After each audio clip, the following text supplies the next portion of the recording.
নিজের গোত্রের লোকজন ও পরিবারকে বাঁচানোর জন্য এক আত্মবলিদান নেতা শয়তানের কাছে তার নিজের আত্মা বিক্রি করে দিয়েছিল। বিনিময়ে সেই শয়তান তাকে এমন কিছু ক্ষমতা দেয় যে শত্রুপক্ষের হাজারো সেনা মুহূর্তের মধ্যে সে বল্লমে ঝুলিয়ে রাখত। এক অসাধারণ গল্প আর হিংস্র ড্রাকুলার ভয়ঙ্কর পরিণতি নিয়ে বরাবরের মতো সাথে আছি আমি মোহাম্মদ শোয়েব। ভিডিওটি শুরু করার আগে একটা লাইক এবং আমার চ্যানেলে নতুন হলে সাবস্ক্রাইব করার অনুরোধ থাকলো। তো আবল তাবল কথা বাদ, মূল গল্পে যাওয়া যাক। মুভির শুরুতে আমাদের দেখানো হয় জঙ্গলের ভিতরে একটা ঝর্ণার নিচে একদল সেনা আঘাতপ্রাপ্ত একটা হেলমেট কুড়িয়ে পায়। এই ভদ্রলোকের নাম ভ্লেড, আমরা তাকে ড্রাকুলা নামে চিনব। এইরকম একটা নির্জন শান্ত পরিবেশে কিভাবে এই ঘটনা ঘটল? এমন সময় তার নজর আটকে যায় দূরের ওই ব্রোকেন টুথ পাহাড়ের উপরে। পানির ধারা যেহেতু ওই দিক থেকে আসছে, তার মানে এই ঘটনার উৎস তাহলে ওই পাহাড়ের কাছে গেলেই পাওয়া যাবে। কথা মতো সবাইকে তার কেল্লায় যেতে বলে আর দুইজনকে সাথে নিয়ে এর রহস্য উদ্ঘাটনের জন্য সে ওই ব্রোকেন টুথ পাহাড়ে চলে আসে। উপরে একটা গুহার ভিতরে এসে দেখায় এখানে অনেকগুলো ভাঙা হাড়ের টুকরো যেখানে সেখানে ছড়িয়ে ছিটিয়ে আছে। সেই সাথে তারা ওই হেলমেটের আঘাতের মতো আরও একটা হেলমেট এখানে দেখতে পায়। এমন সময় হঠাৎ একজন চিৎকার করে সেখান থেকে নিখোঁজ হয়ে যায়। পরিস্থিতি আন্দাজ করতে পেরে ড্রাকুলা তার বাকি সঙ্গীকে নিয়ে সেখান থেকে চলে যাওয়ার চেষ্টা করছিল। এর ফাঁকেই একটা পিশাচ তাকে আঘাত করে বসে। শেষ পর্যন্ত বাকি সঙ্গীকেও তার হারাতে হয়। এবার ওই পিশাচটা ড্রাকুলার একদম কাছাকাছি। কি যেন মনে করে পিশাচটা হঠাৎ করেই থমকে যায়। এমন সময় ড্রাকুলা খেয়াল করে যে তার তলোয়ারে সূর্যের আলো পড়ছে আর সেই সাথে তলোয়ারের লেগে থাকা রক্ত ধীরে ধীরে ছাই হয়ে উড়ে যাচ্ছে। এই ঘটনায় ওই পিশাচ ড্রাকুলাকে আক্রমণ না করে সেখান থেকে পিছু হটে। দৃশ্যপট পাল্টে যায়। ড্রাকুলা বেঁচে গেলেও সে ভয়ঙ্কর একটা স্মৃতি নিয়ে তার কেল্লায় ফিরে সরাসরি মন্দিরে চলে আসে। ব্রোকেন টুথ পাহাড়ের ঘটনা এখানকার ধর্মগুরুকে জানানোর পর ওই ধর্মগুরু ড্রাকুলাকে জানায় যে কিছুদিন আগেও নাকি এখানকার অন্যান্য লোকজন ওই একই রকমের স্বপ্ন দেখছিল। তারপর থেকে অনেক গবেষণা করার পর তারা জানতে পারে ওই পিশাচ নাকি কোনো এক সময়ে আমাদের মতোই সাধারণ মানুষ ছিল। রোমান ভবিষ্যৎবাণীতে বলা হয়েছে কোনো এক সময় সে পাতাল শয়তানের সাথে চুক্তি করে তার মুক্তি পেতে চাইছিল, কিন্তু ওই শয়তান তাকে মিথ্যা বলে ওই গুহাতেই রক্তচোষা ভ্যাম্পায়ার বানিয়ে রাখছে। তারপর থেকে সে ওখানেই অভিশাপ নিয়ে শতাব্দীর পর শতাব্দী কাটিয়ে দিচ্ছে।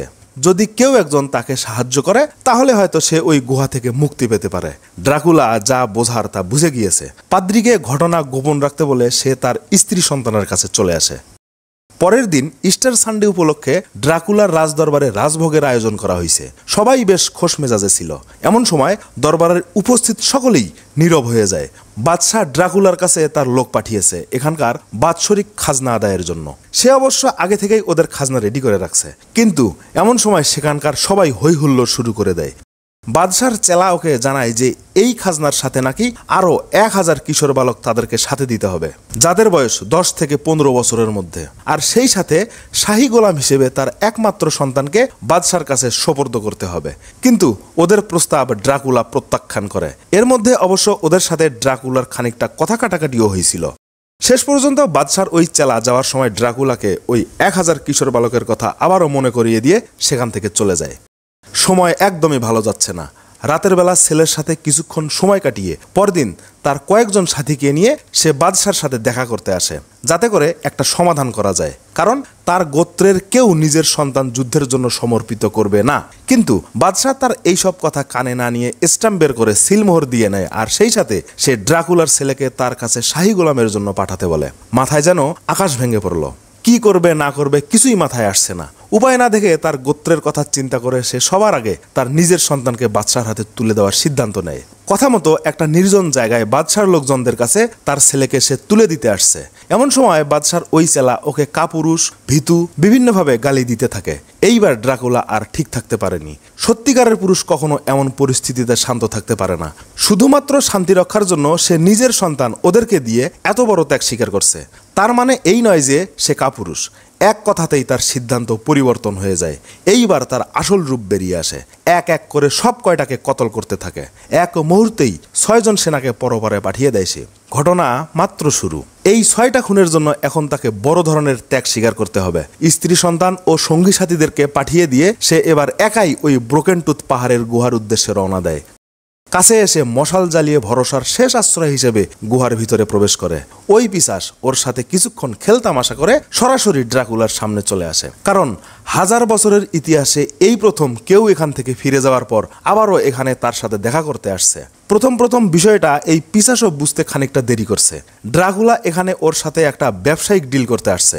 সে যদি ড্রাকুলাকে তার পৈশাচিক শক্তি দিয়ে দেয় তাহলে ওই পিশাচ এখান থেকে মুক্তি পেয়ে সাধারণ মানুষের মতো জীবনযাপন করতে পারবে, আর ড্রাকুলার শরীরে তখন হাজারো মানুষের ক্ষমতা চলে আসবে, যা দিয়ে সে অত্যাচারী বাদশার বিরুদ্ধে একাই লড়াই করতে পারবে। কিন্তু এই ক্ষমতার অধিকারী হওয়ার পর সে যদি প্রথম 3 দিনের মধ্যে কোনো মানুষের রক্ত পান করে তাহলে সে আর কখনো মানুষ হতে পারবে না। সারা জীবন পিশাচ হয়েই এইরকম কোনো অন্ধকার গুহায় বছরের পর বছর পাড়ি দিতে হবে। আর যদি 3 দিন সে তার রক্তের পিপাসা সংবরণ করে তাহলে পুনরায় মানুষ হওয়ার সুযোগ থাকবে। কথা মতো সেই ডিলের রিচুয়াল করার জন্য ওই পিশাচ তার নিজের শরীরের কিছু রক্ত ওকে পান করতে বলে। ড্রাকুলা রিচুয়াল শেষ করতে না করতেই তার মাথা ঘুরে অজ্ঞান হয়ে সে মাটিতে পড়ে যায়। বেশ খানিকক্ষণ অজ্ঞান অবস্থায় পড়ে থাকার পর সে নিজেকে সেই ঝর্ণার ধারে আবিষ্কার করে। চোখ খুলে আকাশে তাকাতেই অন্ধকার আকাশ তার চোখে পরিষ্কার হয়ে ওঠে। অনেক দূরের মাকড়সার জাল বোনার শব্দ সে এখন স্পষ্ট শুনতে পাচ্ছে এবং সেই সাথে দূরের জঙ্গলের প্রাণীগুলোকেও সে দেখতে পাচ্ছিল। এইবার সে তার ক্ষমতা সম্পর্কে খানিকটা ধারণা পায়। এমন সময় দূরে তার মহলের মধ্যে আক্রমণের শব্দ পেয়ে সে আর এক মুহূর্ত দেরি না করে সেখান থেকে ছুটতে থাকে। কিন্তু একই দৌড়াতে গিয়ে সে অনেকগুলো কাকের আকার ধারণ করে, আবার মন চাইলে মুহূর্তের মধ্যে সে আবার মানুষে রূপান্তরিত হতে পারে। বেশ মজাই লাগছিল তার। খুব তাড়াতাড়ি তার লোকজন ও পরিবারের কাছে এসে ওদেরকে সান্ত্বনা দিয়ে নিরাপদ জায়গায় রেখে সে একাই ওদের মুখোমুখি হওয়ার সিদ্ধান্ত নেয়। হাজারো সেনাদের মাঝে ঢুকে পড়ে একাই সবাইকে কুপকাত করতে থাকে। এক মুহূর্তে ময়দানের এখানে তো আর এক মুহূর্তে ময়দানের অন্য জায়গায় সৈন্যরা একেবারে দিশেহারা একটা পরিস্থিতিতে পড়ে যায়। সমস্ত ময়দান জুড়ে বাদশার সেনাদের লাশ পড়ে থাকে যেখানে সেখানে। যতই রাত গভীর হয় ততই লাশের স্তূপ বড় হতে থাকে। এভাবে এক পর্যায়ে যুদ্ধের ময়দান শান্ত হয়ে যায়। মানে এখন একটা সেনাও আর অবশিষ্ট নেই। ড্রাকুলার লোকজন কাছে এসে এমন অবস্থা দেখে সবাই হা হয়ে যায়। সে শুধু ওদেরকে জানায় যে এখানে আর এক মুহূর্ত দেরি করা যাবে না, কারণ বাদশাহ এই খবর পাওয়ার সাথে সাথে সে আবারও এখানে হামলা করতে পারে। সেই রাতেই ড্রাকুলা সবাইকে নিয়ে পাহাড়ের উপরে পুরনো মন্দিরের উদ্দেশ্যে যাত্রা শুরু করে। বেশ খানিক পথ পাড়ি দিয়ে মাঝ রাস্তায় এসে সকাল হবার আগেই ড্রাকুলা ওদেরকে তাঁবু গাড়তে বলে, কারণ সকালে সূর্য উঠলে সে আর বাইরে বের হতে পারবে না। ব্যাপারটা কাউকে বুঝতে না দিলেও সে ওদের সাথে আগের মতো করে মিশতে পারছিল না। মাথায় বারবার শুধু রক্তের নেশা উঠছে। এইটা সামলানো ওর জন্য বেশ কষ্টকর হয়ে দাঁড়িয়েছে। শেষ পর্যন্ত আর সহ্য করতে না পেরে সে তার স্ত্রীর সাথে ব্যাপারটা শেয়ার করে। বাইরে রোদের বেশ উত্তাপ, আর রোদ মানেই ড্রাকুলা এখন অত্যন্ত দুর্বল। এর মধ্যেই ওর কাছে খবর আসছে যে বাদশাহ তার লোকজন নিয়ে নাকি তাদের দিকেই এগোচ্ছে, তাই যত তাড়াতাড়ি সম্ভব এখান থেকে তাকে চলে যেতে হবে। কিন্তু সে তো ওদের সাথে বাইরে যেতে পারবে না, আর এই ব্যাপারটা গোপন রাখার জন্য তার স্ত্রী একটা বুদ্ধি বের করে ওকে অন্য পথে একা পাঠিয়ে দিয়ে সে ওদের সাথে চলতে শুরু করে। এখান থেকে পুরনো মন্দির আরও একদিনের পথ বাকি। সারাদিন হেঁটে এসে সন্ধ্যার সময় তারা মন্দিরের কাছাকাছি চলে আসছে। তখন আমরা জানতে পারি ড্রাকুলা আসলে সারাদিন ওই তাঁবুর মধ্যেই ছিল, সে বাইরেই আসতে পারেনি। পিশাচেরা সূর্যের আলোয় কোনোভাবেই বের হতে পারে না। দীর্ঘ রাস্তা পাড়ি দিয়ে মন্দিরের কাছাকাছি এসে ড্রাকুলা তার লোকজনদের সাথে দেখা করে। এর মধ্যেই বাদশার কিছু গুপ্তচরদের সাথে তাদের খানিকটা সংঘর্ষ হয়েছিল, তবে 2-1 জনের মৃত্যু ব্যতীত তেমন কোনো ক্ষয়ক্ষতি হয়নি। তারা যখন মন্দিরের কাছে আসছে তখন এখানকার সবাই সৃষ্টিকর্তার কাছে প্রার্থনা করছিল যাতে করে অত্যাচারী বাদশার আক্রমণ থেকে তারা মুক্তি পায়।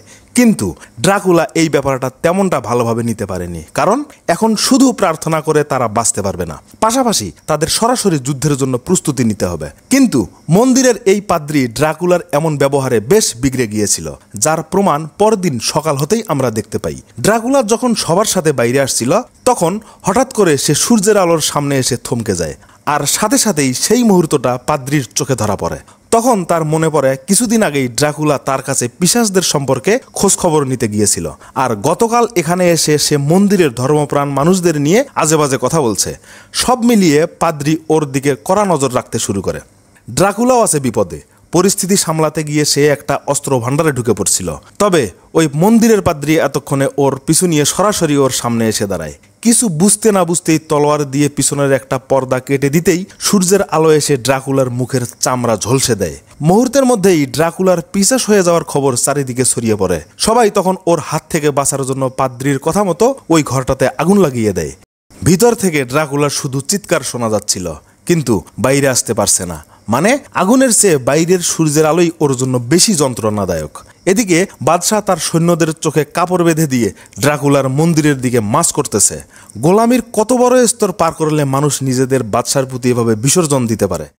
সারা দিন এইভাবে আগুনে পোড়ার পর ঠিক সন্ধ্যা নামার আগ মুহূর্তে সে আবারও সশরীরে বাইরে বেরিয়ে আসে। ড্রাকুলা তাদের ভালো চায় বলেই সে এত বড় অভিশাপ নিয়ে তাদের জন্য লড়াই করে যাচ্ছে। তখন অবশ্য সবাই নিজেদের ভুল বুঝতে পারছিল, কারণ সে যদি তাদের অমঙ্গল চাইতো তাহলে এতক্ষণে হয়তো এখানে কেউ জীবিত থাকতো না। শেষ পর্যন্ত তার স্ত্রী তাকে সান্ত্বনা দিয়ে সেখান থেকে নিয়ে যায়। ছোটবেলায় ড্রাকুলা নিজেও একজন শাহী গোলাম ছিল। শাহী গোলাম বলতে কিশোর সময়ে তার বাবা ড্রাকুলাকে বাদশার মহলে রেখে আসছিল।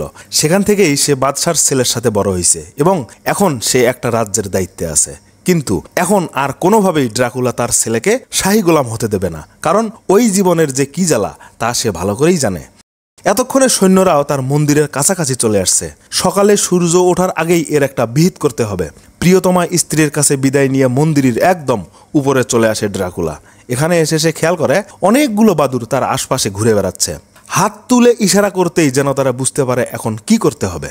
মন্দিরের মিনার ঘিরে বাদুরগুলো বিশাল একটা ওয়েভ বানিয়ে ড্রাকুলার হাতের মুষ্টির মতো একটা আকার ধারণ করে। হাত উপরে তুলে নিচে সজোরে একটা আঘাত করতেই বাদুরগুলো ঝাঁক বেঁধে সৈন্যদের উপর আক্রমণ শুরু করে। চোখ বাঁধা অবস্থায় তারা একেবারে নাজেহাল হয়ে পড়ে। তারপর ড্রাকুলা আরেকবার তার হাত দিয়ে বাদুরগুলোকে সামনে থেকে আক্রমণের ইশারা দেয়। ড্রাকুলা এবার সরাসরি বাদশার উপর আক্রমণের সিদ্ধান্ত নেয়। ছুটে এসে তাকে ঘোড়া থেকে নিচে ফেলে দেওয়া হয়। কাছে গিয়ে মারতে যাবে, এমন সময় সে খেয়াল করে বাদশাহ সেখানে ছিলই না। বাদশাহ এতক্ষণে মন্দিরের কাছে চলে আসছে। উপরে লোক পাঠিয়ে সবাইকে হত্যা করে তার ছেলেকে তুলে নিয়ে আসবে। কথা মতো ড্রাকুলার ছেলেকে তুলে নিয়ে আসার সময় একজন সৈন্য তার স্ত্রীকে আঘাত করে নিচে ফেলে দেওয়ার চেষ্টা করছিল। চিৎকার শুনে ড্রাকুলা পিছনে তাকিয়ে দেখে তার স্ত্রী শূন্যে ঝুলে আছে। ছুটে গিয়ে ওই ঘাতক সৈনিককে মারতে পারলেও তার স্ত্রী এতক্ষণে নিচে পড়ে যাচ্ছে। জীবনের সর্বোচ্চ ঝুঁকি নিয়ে সে তার স্ত্রীকে বাঁচানোর চেষ্টা করছিল। নিজের চোখে প্রিয়জনের এমন পরিস্থিতি দেখা যে কি কষ্টের তা যে দেখছে সে ছাড়া আর কেউ বুঝবে না। অনেক চেষ্টা করেও সে তার স্ত্রীকে বাঁচাতে পারেনি।